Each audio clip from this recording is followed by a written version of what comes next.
I don't think you start out trying to make a franchise or a sequel to the movie, but it seemed so obvious that if somebody could come up with a decent idea, it seemed like a really good opportunity. Obviously, the first one was a big hit, and it ended kind of in an impasse, really, where the heroes had possibility of survival. But the circumstances of the virus and what it might have done to the country was left open, really. The first idea was we were going to do 29 days later, so effectively setting something more or less in the same world at the same time as the first film. Kind of when Cillian leaves, our film would start, and it didn't work. There was an idea that it was to take place in the 28 days between the original outbreak and when the first film started, and it was all going to be about a team of British Marines trying to rescue the Prime Minister and the Queen, and we had all these different ideas for films. The main concept we had in mind is not to repeat the first idea, which was a fantastic idea with Danny Boyle and Alex Garland. I think this one is more about survival.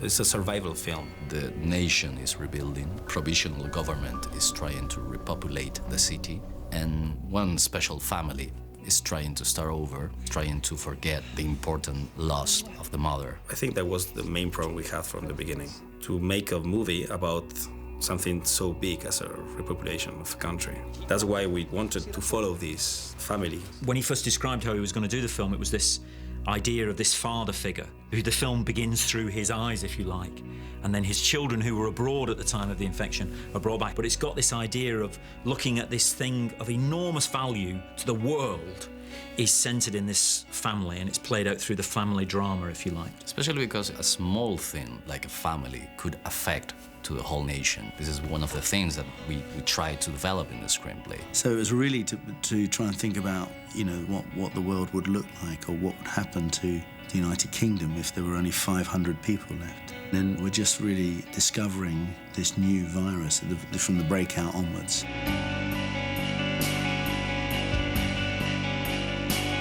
The principle of the virus, the idea of the virus, is something that we all dread and fear, and that has a hold over everyone, really, about how things could spread. They were complaining last night about they were not stockpiling enough stuff for a flu epidemic. So it's in the public's consciousness, this worry about viruses, this silent kind of killer that will take us out in a stroke, really. We tried to make the film based in sort of realism. They have this incredibly big, slightly unbelievable concept that there is a virus that can infect you in 20 seconds and makes you a rage-filled sort of monster-killing machine, which is, you know, unbelievable, really. But we try to make that high concept believable within the world. Infection is taking over your body, and you lose your control, absolutely. In a way, you're death.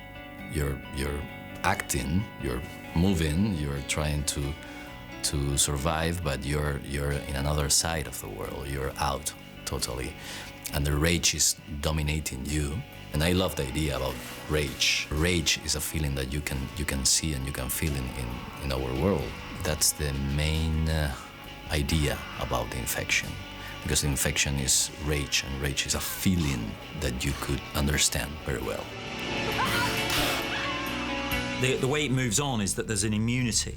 There's a boy who's the central character who carries an immunity to the virus, and so he's priceless, you know, beyond value. But it also means that he is a carrier as well, so it's very much a double-edged sword. And Juan Carlos was always very keen to explore that through a family situation, through the microcosm of a family. The mother is coming back to this world, but she's bringing something new, but something danger at the same time.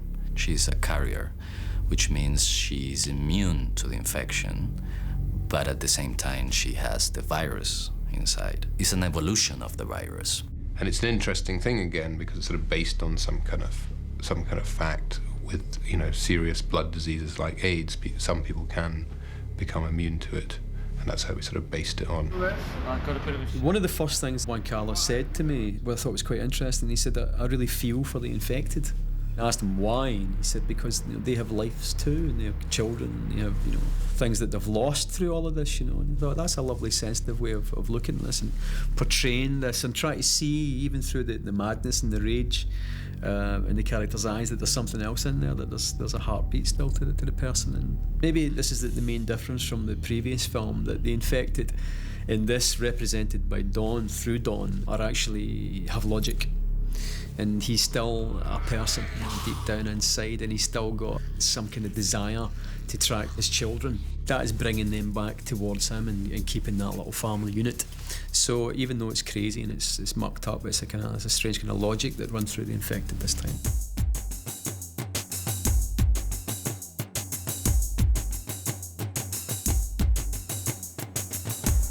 Both the films have been very difficult to make because they've been reasonably low budget, filming in London and trying to do something a bit different.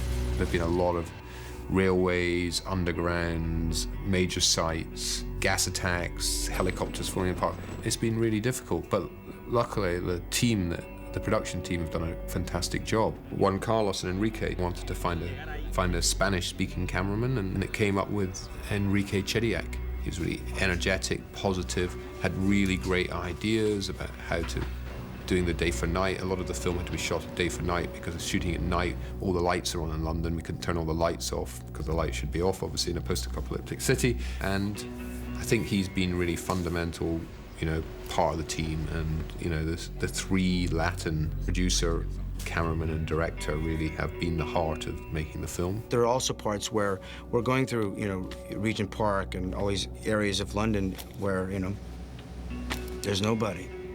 And that was kind of cool, man. You know, we're shooting a Sunday morning and we're walking around bloody and there's no one in the streets. And it's actually it was really kind of cool, kind of powerful. England is a virtue of the weather. You know, it's kind of like, can be bleak. And then you look, you know, that the buildings are shut down and, you know, and there's nobody on the streets. That's pretty, it's pretty scary. People fly into City Airport and then they take the DLR, which is a raised, secured train from City Airport into Canary Wharf. And they then live inside the tower blocks of Canary Wharf, so until such time as they would then be allowed to go back. They chose that place to set up the beginning of a new world or new London. And in a way, visually, for us, we thought it was quite interesting because in the last film, you see old London, which is like sort of the city and those sort of classic places. And so we thought, actually, to start this world, it would be quite nice if it was like a sort of clean new world. And they use this as a Garden of Eden that they can start again from with a few thousand people and slowly spread out into the country and repopulate the country. So you've got this wonderful visual stuff at the beginning of them. You see them beginning to clean up the mess, that there's this terrible mess that's been left. And then there's optimism that they can start again and get things going again. And of course, because it's this kind of film, it's not quite that easy and things start to go wrong. We've lost control. Someone infiltrates that quarantined world, basically, which is, of course, bad news for Mr. Stone. He's not liking that one bit.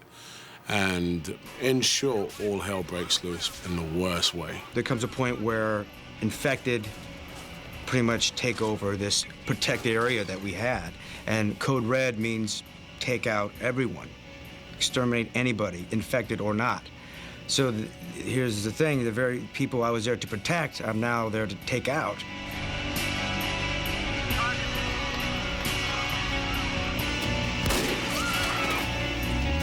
The casting of this film was all about the family, the central family. And it was all about finding two kids and the father and the mother. And then we also had to cast an American side. We started with the kids, really, because they took the longest time, because you have to find them.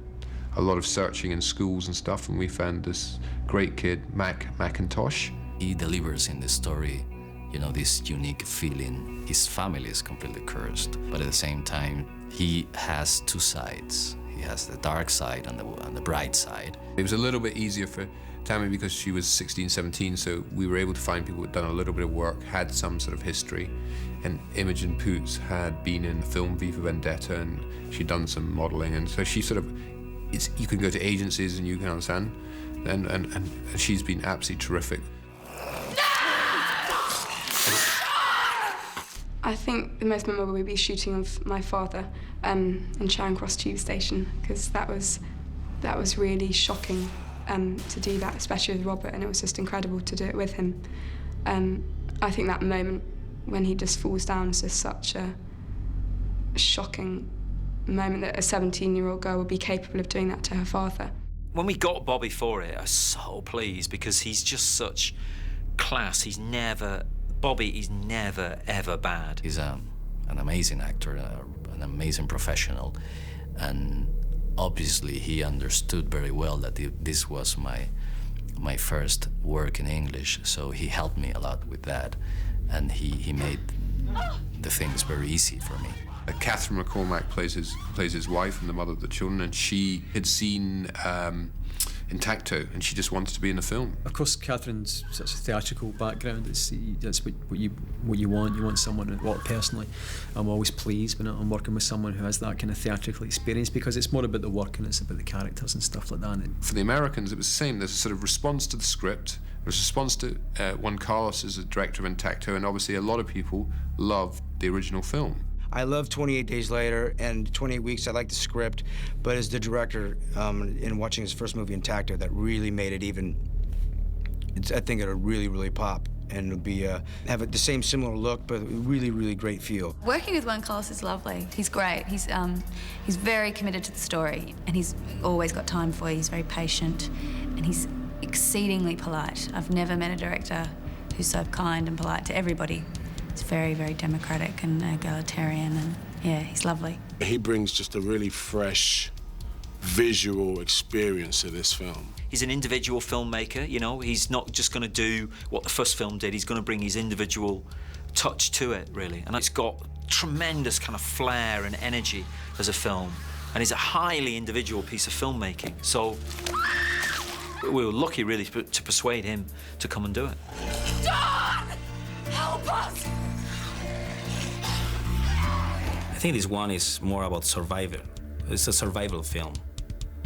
Virus survives at the end, and the main characters always try to survive to the worst of the nightmares. It's something that's so real and so tangible that I mean, it's terrifying. It's all about that survival. It's all about that relentless, intense feeling of how you survive and what would you do if you were in that situation. And it's told by this Spanish guy who a different sensibility on it than you will have seen before. So you hope that you're going to make something that will please the fans, the original, but also people that haven't seen it will still equate to it on a dramatic level.